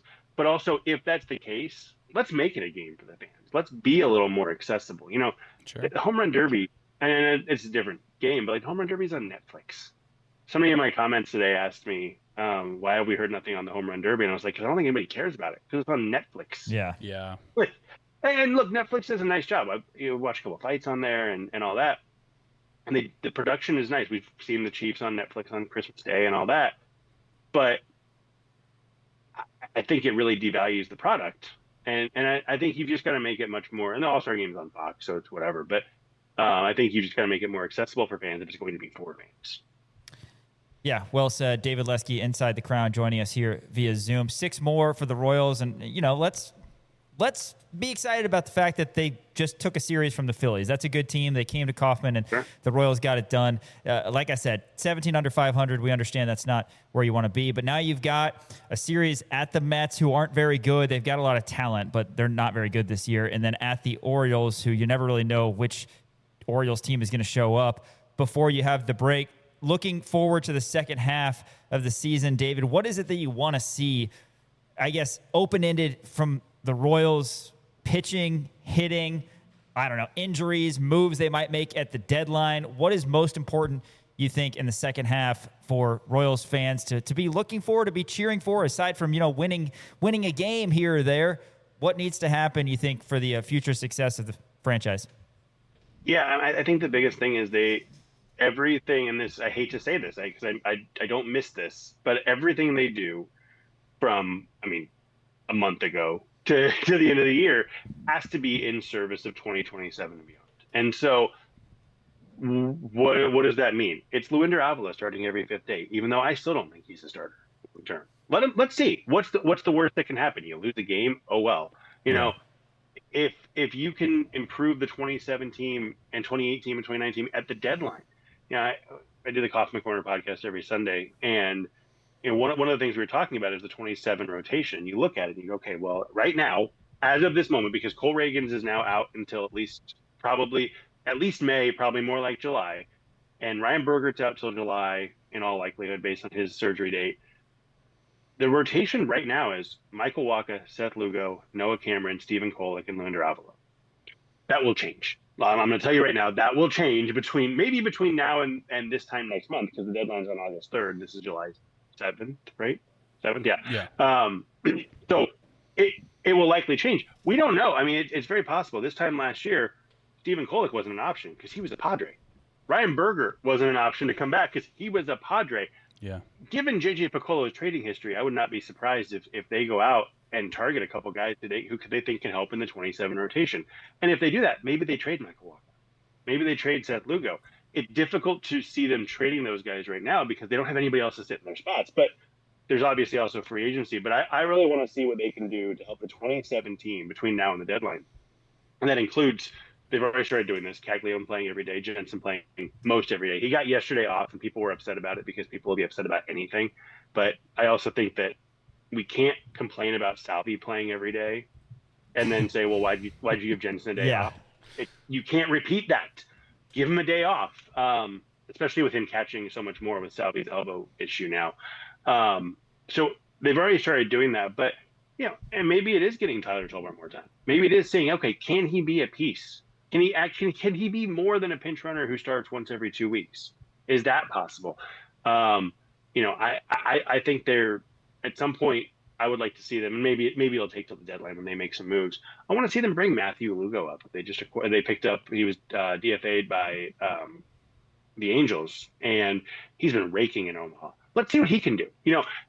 Everything has to be about what will happen next year, 28, 29, and I've said this before, but even finding out that somebody can't do it is valuable information, because you just got to know what you have, what you need, and what you will need. And I think that's what it's all about for the rest of the season. And so, I don't care to see, I don't care to see Salvador Perez in there every day. He had a nice hit in the 8th inning on Saturday, and he had a big day yesterday. But he's not in service of the future at this point in his career. Everything has to be about being in service of the future. Yeah, absolutely. Hey, David, we got the MLB draft coming up relatively soon. The Royals, they have the number 6 pick, and then they have the number 30 pick right there. And it's different when you're talking baseball as opposed to basketball or football, because those guys are like plug and play right away. Whereas baseball, usually it takes them a few years to kind of get up. But what are you looking for the Royals to acquire, I guess, in the early rounds to essentially help for the future? Is it, go pitching really, really hard? Is it get some more bats in there? I guess, what are your thoughts? And I don't know how much, MLB draft stuff you dive into, but are there any guys maybe that you're kind of looking at right now? Yeah. So, I mean, I think the draft, you're always going to, they have 21 picks, goes 20 rounds. They've got the comp A pick number 30 this year, which is great to have. 21 picks, I would bet 15 are pitchers. Oh. At a minimum, it's going to be 12 or 13. And that's every team's draft. It's always more pitching than hitting. So I think that's important to remember. It's hard to know where they're going to go after they get past 6. 6 is a little bit easier. It's a little bit easier than 18 or 22 because you have an idea of who's going to be there. Like I think Chalowski's going to be gone. I think Grady Emerson's going to be gone. I think Von Lackey's going to be gone. So then they're going to have some choices. Jacob Lombard, a prep shortstop. Eric Booth, a prep outfielder. Jackson Flora, a college pitcher. Drew Burris, a college outfielder. There's been some talk of like Tyler Bell, maybe a college shortstop not falling, but being the pick. There's been some talk of Mason Edwards, USC lefty. What I have heard, and this changes every day, but the big thing that's consistent is if they have a choice, if they can get Jackson Flora, the righty from UC Santa Barbara, or Eric Booth, the prep center fielder, those are the 2 guys that they're targeting. That, again, I don't know if that's, who knows what's real. It's smoke screens, and the MLB draft is bizarre.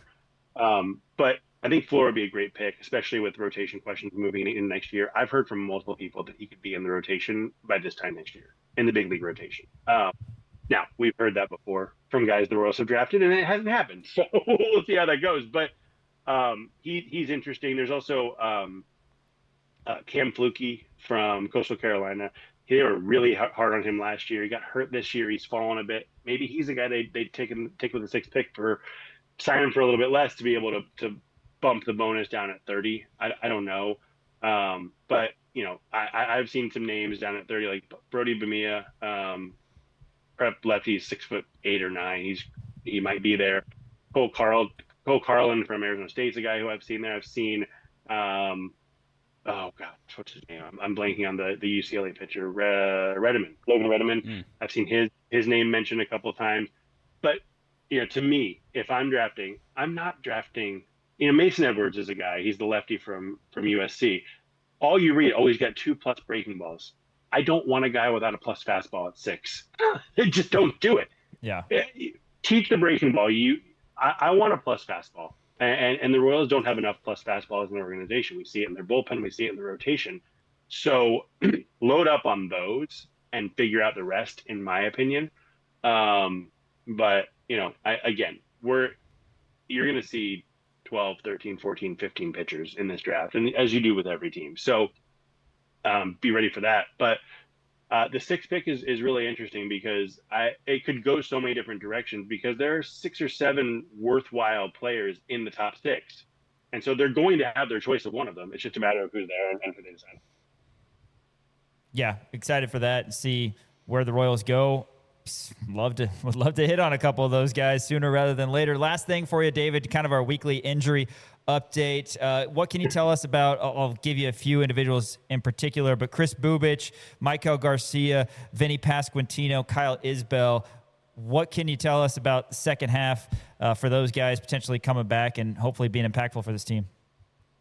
Well, I'll start with Vinny because he's we'll see when the lineups come out. He's supposed to go on a rehab assignment tonight.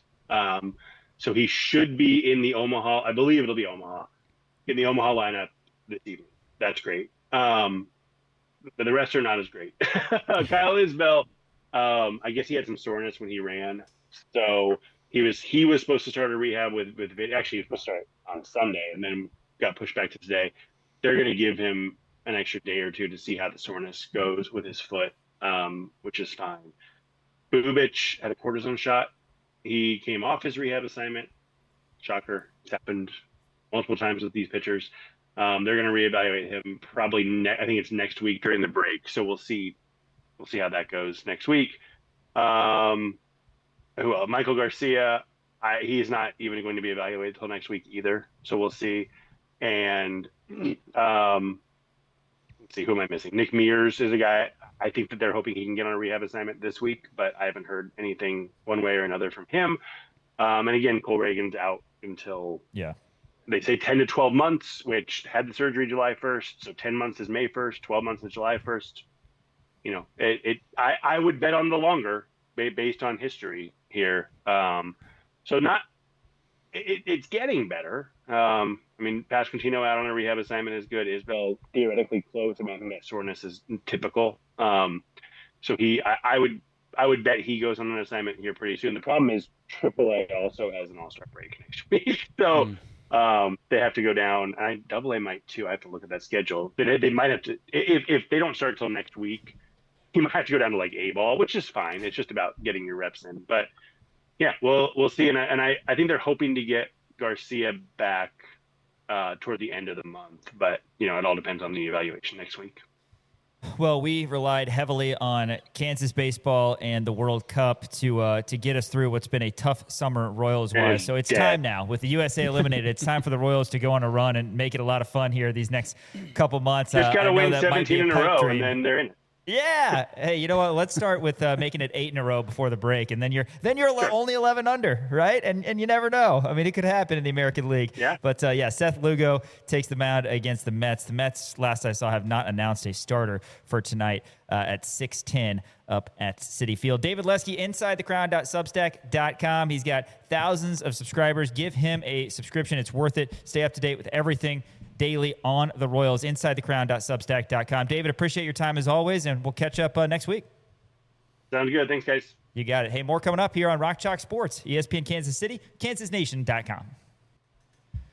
Sean Kellerman, Dan Courtwright back with you here, Rock Chalk Sports. Big shout out to Elijah Schmidt and Trey Myers behind the cameras, making sure that we are on air for you today and every day here at Kansas Nation. Want to tell you about Custom Lawn and Landscape. You can visit them online at customlawn.com.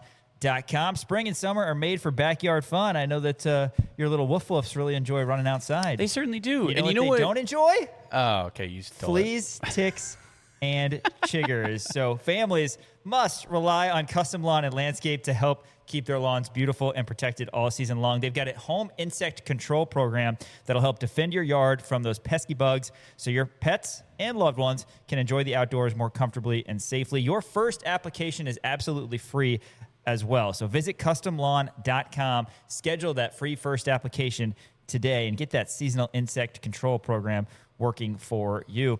All right, a couple things to go over, Dan. Let's start with the Kansas women's basketball and non-conference schedule. We briefly mentioned this yesterday, but it came out in full, and I know that we're always excited whenever a new season is upon us for all of our sports, but it really has been kind of a position where while football and men's basketball haven't succeeded in the couple years that we've been on air to the level that we want. A couple 5 and 7 years and a couple exits before the Sweet 16 for basketball. Every other sport has had a lot of success. I mean, you look, soccer, baseball, volleyball. Yeah. Women's basketball a couple years ago had a better year than they did last year. But again, this is a top 25 caliber roster that the Kansas women have, and that should be the expectation going into this season, and we'll get into that. But yeah, under the direction of head coach Brandon Schneider, the non-conference season schedule was released, and with Jalea Davis, with Samaya Nichols, and a lot of talented newcomers, as well as some talented returners like Libby Fandel, Reagan Williams, expectations should be high, and it should be a fun year. Yeah, it should be, and expectations should be high, and they should be a really good. I think that's the right way to put it. Right, this is a top 25 caliber roster that Kansas has. right now. We can get more into that, like you said. But, yeah, the non-conference schedule has been released. October 22nd, they actually start off with an exhibition against Northeastern State. Fun fact about Northeastern State, I actually got my most meaningful playing time against Northeastern State. That's what this MIAA flipping coin is from. It was against Northeastern State, September 5th, 2019. It was the only game I got meaningful playing time in. I played in 3 snaps. 2 of them were victory formation. Shout out to the Riverhawks. That's going to be October 22nd. And then October 29th, going back to the MIAA, a little MIAA action going on. They're taking on Washburn at home. Should be a fun one. Well, you said at home, so is that going to be at Allen Fieldhouse or at Lee Arena? Oh, it's going to be at Allen Fieldhouse. But I thought Lee Arena was our home court. Lee Arena is the home court for the Jayhawks hoops. The basketball tournament. The basketball tournament. So that's going to be at Allen Fieldhouse. Then November 3rd, you got Omaha coming into town. KU leads that series 7-3. By the way, last time they saw Omaha was back in 2024. Also have Drake coming into town. That should be a lot of fun. Oral Roberts on November 10th. Then you have Nebraska. You're taking them on up in Sioux Falls, South Dakota at the Stanford Pentagon, interestingly enough. And then you have Minnesota. You're going up to Minnesota in the Barn on November 22nd. That's going to be the one true away game for this Kansas Jayhawk women's basketball team. Then you have South Dakota State. They're taking them on over in Kansas City, Missouri. Also, the Cancun Challenge coming up. That's going to be November 26th. Going to have a couple of different teams there. This November 26th and the 27th. Then you have Missouri State, the Zoe Canfield revenge game. I guess Zoe Canfield. No, the Zoe Canfield revenge games will take place in conference Zoe play. Canfield legacy game, where Yes. 2 Zoe. Whoever wins this game gets the right to claim Zoe Canfield for the revenge game. Okay, but what about Oklahoma State? 'Cause Yeah, they've got her right now. Well, I understand that. I don't know. It's a Zoe Canfield game against Missouri State, December 3rd. December 6th, you have Kansas City coming into town. UMKC, if you're not up to times. Then you have the L. Evans revenge game. North Dakota State comes into town on December 10th, even though L. Evans is no longer on the team. Also, the Jory Collins revenge game and the Brandon Schneider revenge game. Because I feel like Brandon Schneider went from Emporia State, Stingers up, to North Dakota State, and then they hired him away from North Dakota State to Kansas. He also hired Jory Collins, but Jory Collins was assistant at Kansas, and now Jory Collins is the head coach up at North Dakota State. Jory Collins nuggets. also Keep dumping nuggets, man. also former Emporia State head women's basketball coach, Jory Collins. Dude, don't get me started. I got my Emporia State women's basketball history down. Then you got Northwestern coming into town. We saw them last year. That series is tied up 3-3. And then you got Lindenwood, former MIAA great. They're going to be coming into town on December 16th. Then starts conference play after that. After a little bit of a break there, you have K-State home and away, Oklahoma State home and away, Iowa State home and away. Home games only of Arizona, Arizona State, Baylor, Texas Tech, TCU, and UCF. And then away games only of BYU, Cincinnati, Colorado, Houston, Utah, and West Virginia. So when I look at this, I don't see a lot of games that Kansas should lose. Absolutely so you not. Look, and first one that jumps out at me is Minnesota. That's going to be a very tough game. Minnesota last year was in the NCAA tournament.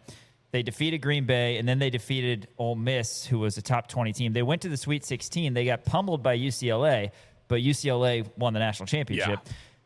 Minnesota came to Allen Fieldhouse last year, and that was kind of supposed to be the game that you looked back on as, oh, yeah, this Kansas team is going to be really good. Because they were Kansas a fringe top 25 team, yeah. Kansas beat Minnesota last year, so that's a good team that Kansas is going to have to go on the road and face.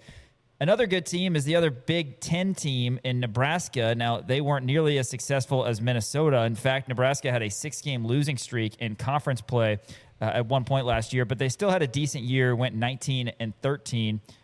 But, Dan, I'm looking at this, and this needs to be a very successful non-conference season for the Kansas women from a win-loss standpoint. Let's just look at it really quick. Omaha, you can't lose that game. Yeah. Drake, that's a win. Oral Roberts, that's a win. All three of those are at Allen Fieldhouse. Then you take on Nebraska. If Kansas is going to be a top 25 team, I'm not akin to the Big Ten women's basketball preseason outlook or anything like that. I'm not going to pretend like I know all the 18 teams and their rosters in the Big Ten, but Nebraska last year went 19-13. They finished 12th in the Big Ten. Okay, if they're going to put on a similar season this year, which, that's a fair assumption, Kansas should win that game. Okay, maybe you lose at Minnesota, and you can accept that if Minnesota is going to be as good as they were last year. But at the same time, you feel like you need to win that one to get a marquee win, because otherwise, again, you do have the Cancun Challenge that can provide you some opportunity, potentially. But South Dakota State and Kansas City, that should be a win. Missouri State at home, Kansas City at home, North Dakota State at home, Northwestern at home, and Lindenwood at home. Northwestern, another Big Ten team. That's a lot of wins on this schedule for the Kansas women. So this is kind of where it starts is, you're going to have a successful conference season as well when the calendar flips over to not quite the new year, but almost the new year. But this needs to be one win after another in the non-con for the women. Yeah, it absolutely does, right? And, looking at up and down, right, you have a lot of what you could be considered bye games, right? I mean, you have Nebraska and Minnesota in back-to-back games. You also have the Cancun Challenge. You have Miami of Ohio in there. Minnesota's also in the Cancun Challenge. Washington State. Colorado, Georgia, and Oregon are on the other side, so it's going to be a 4-team, 3-game round robin. 2 additional programs are going to be added a little bit later. I can only imagine that KU's not going to go up against Minnesota just because they take on Minnesota like right before the Cancun Challenge. So there are some really nice teams in the Cancun Challenge. I think if you're looking at this right now, there's 13 games in the non-con. Kansas needs to go 11-2. I think you 12-1. I know. I was going to say 11-2 to be more conservative, but you got to go 12-1. You can't lose to anybody other than Minnesota. You look, there's 3 Big Ten teams, and again, Cancun Challenge. We don't know the exact opponents right now, but still, those are teams Kansas should beat. Yeah, right? You're probably not going to face Colorado because they're a Big 12 team, but we'll check that out as it becomes closer. That'll be the week of Thanksgiving.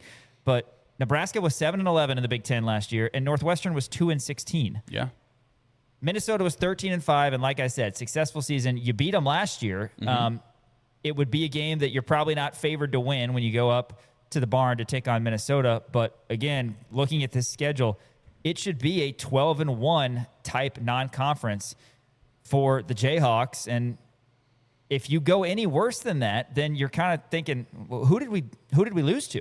Maybe you lost to Minnesota, because if you lose another one, then that's a bad loss. It is. Unless it's a team like you said, Georgia's in the Cancun Challenge. Yeah. Team like Georgia, we don't know how good Miami of Ohio is going to be. We don't know how good Washington State's going to be, et cetera. But I think 12-1 you'd feel good about, because then you pick up at least some nice wins. Maybe you beat Nebraska and Northwestern and one of those teams that I mentioned in Cancun. That would be a nice win, and your only loss would be to a really good Minnesota team on the road. But I mean, it's not even the fact that you have to go 12-1. It's that they should go 12-1. You know what I mean? It's like you could drop one to Minnesota, and that would be fine. You're up in Minneapolis. You clipped them last year. That was a bad loss on their part. But this KU women's basketball program, if you look up and down this roster, I implore you to try to find a better front court than what Kansas has right now, with Jalea Davis, Sydney Bryant coming into the center position, right, with Reagan Williams being essentially the backup power forward, but she still gets a lot of play.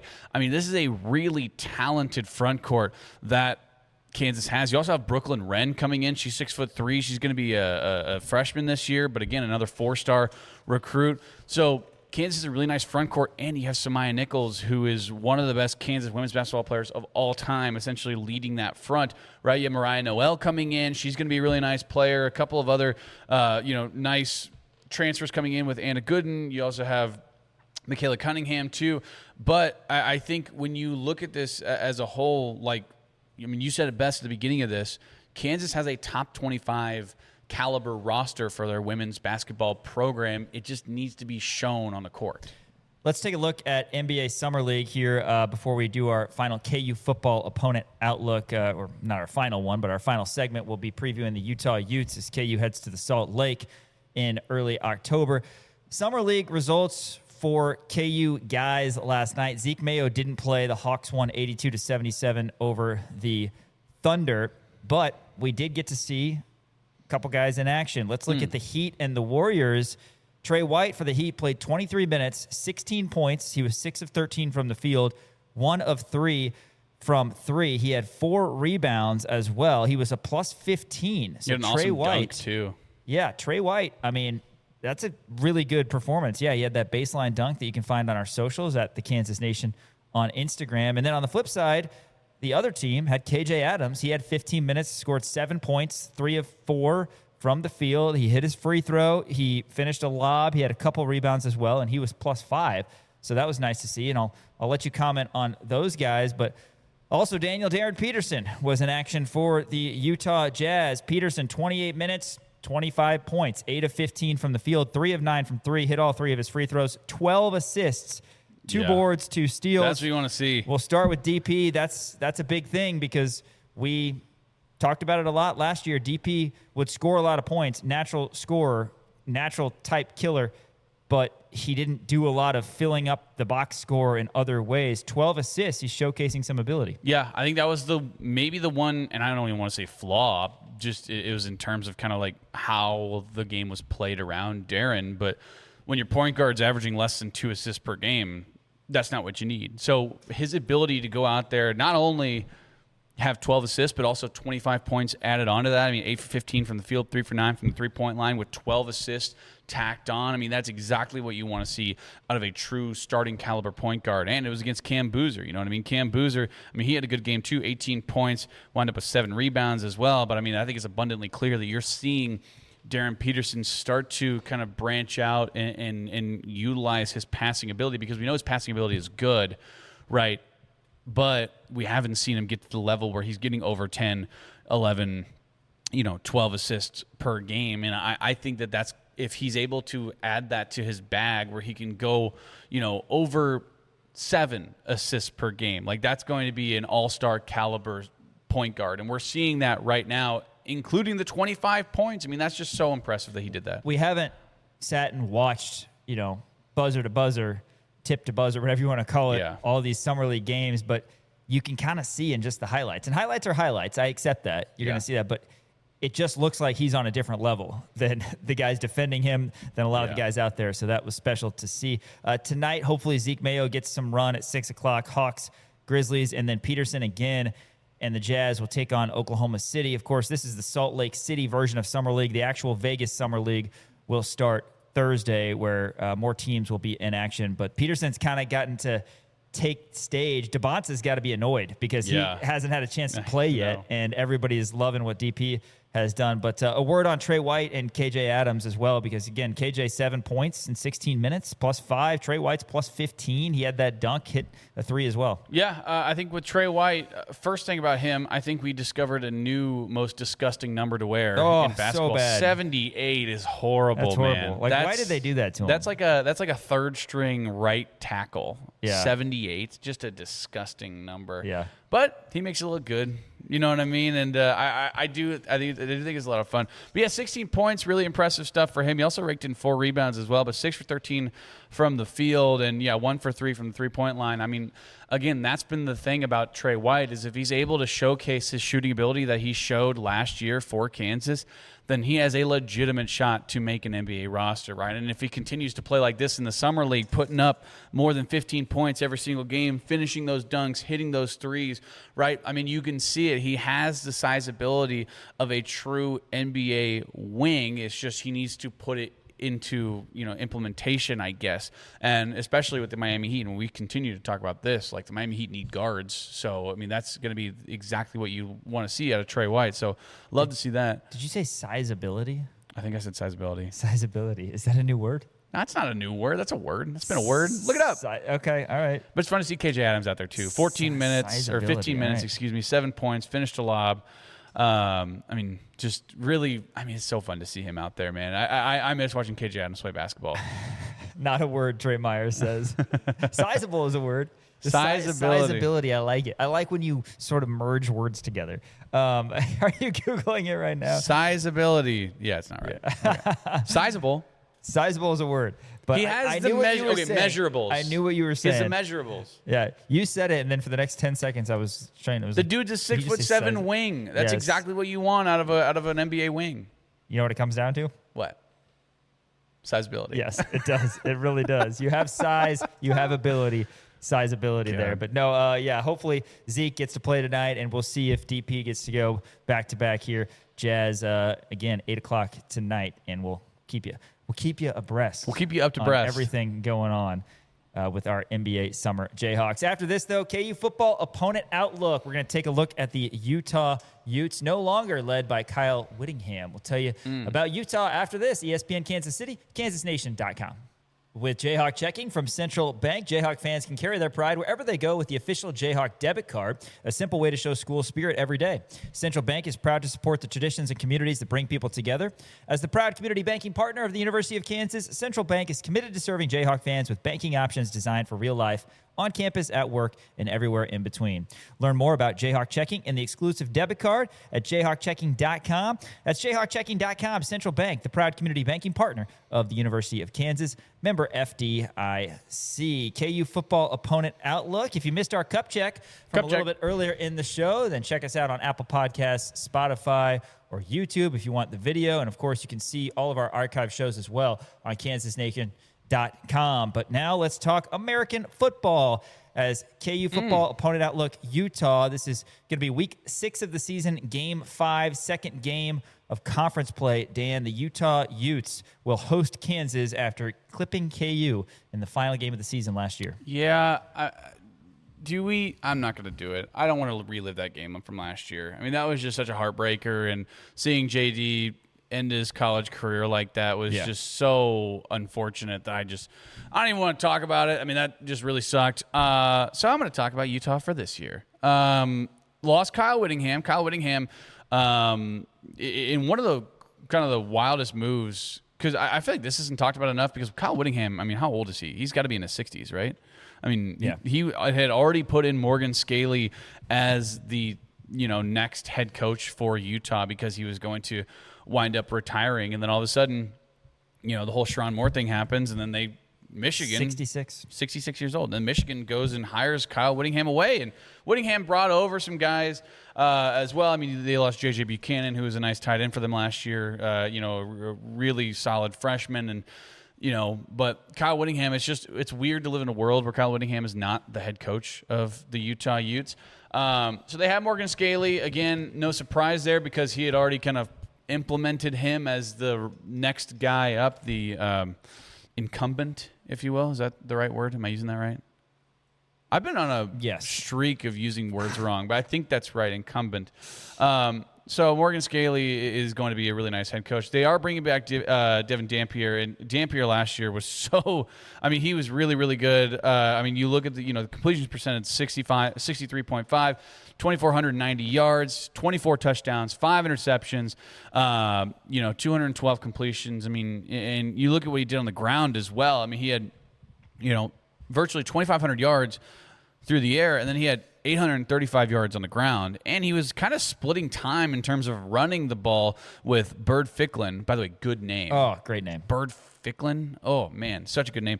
Ficklin, by the way, he had 61 carries for 513 yards last year as a quarterback, also 301 passing yards as well. Dampier, just kind of split time a little bit. I think he was dinged up a little bit too, so they had Bird Ficklin in there for at least like one game starting the entire time.